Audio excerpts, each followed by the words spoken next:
La Somalie est officiellement présidée depuis le lundi 23 mai par un nouveau chef de l'État. L'ex-président somalien Mohamed Farmajo a solennellement transmis ses pouvoirs à Hassan Sheikh Mohamud, élu le 15 mai 2022. Comme défi majeur, il sera question pour le nouveau président somalien de tenir le pays face à la menace d'Al-Shabaab, reconstruire les institutions nationales et les réformes économiques et faire naître une nouvelle constitution qui définit les rôles, les fonctions et les procédures du gouvernement.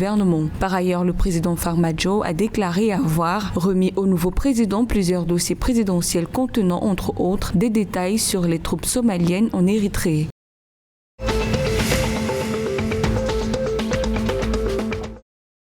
En Tanzanie, les producteurs d'algues de la localité de Pemba, sur l'archipel de Zanzibar, déplorent la baisse des prix de ces produits sur le marché. Selon ces producteurs, les prix proposés par les acheteurs sont très bas et ne leur permettent pas de vivre pleinement de leur activité. Actuellement, un kilogramme d'algues sèches dans le pays se vend à 600 ou 700 shillings par kilogramme, une somme qui, selon les producteurs, ne leur permet pas de recouvrir tous les risques rencontrés lors de la culture de ces algues. Ces producteurs appellent ainsi le gouvernement à revoir les prix des algues au moins à 1000 francs shillings par kilogramme et de fournir aux agriculteurs des outils de qualité.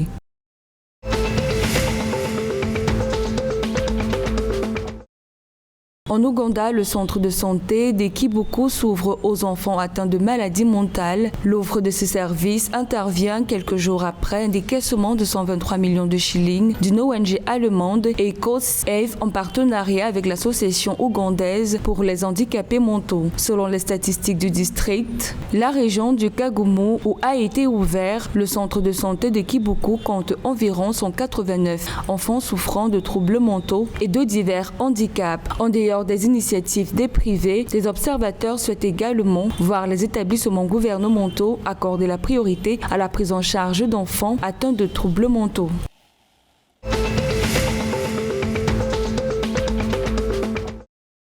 Au Soudan du Sud, un total de 70 jeunes et femmes ont suivi avec succès un cours de formation technique et professionnelle organisé par l'Organisation pour l'harmonie des enfants avec le soutien de l'Association catholique de développement international. Cette formation qui a duré 3 mois a été organisée dans le but de créer des moyens de subsistance alternative et d'activités génératrices de revenus destinés à décourager les mécanismes d'adaptation négative. Ainsi, ces jeunes et femmes ont reçu des formations en couture, en maçonnerie et en boulangerie. Les participants ont également reçu une orientation sur la gestion des conflits et sur la dynamique du marché du travail. À la fin de la formation, les participants ont reçu des diplômes, des moyens de démarrage et du matériel pour leurs entreprises.